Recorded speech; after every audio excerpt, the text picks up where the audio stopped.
سلام. كاملين في هذا الجو كيضربنا البرد وكنكحبوا بزاف. اليوم جبت لكم واحد الوصفه تهنيكم من هذا المشكل. عندي في المكونات نص طرو ديال الحليب وعشقه كبيره ديال الحب الرشاد وجوج بيضات. الكاسرونه ديالي غادي نديرو الحليب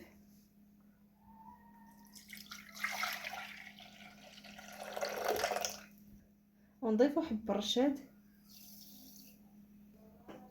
ونخلطو هادشي ونحطوه فوق البوطه.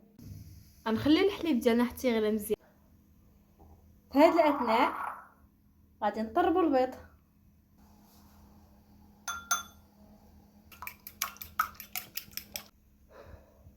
من بعد ما غلينا الحليب غنضيفو البيض ديالنا شويه بشويه.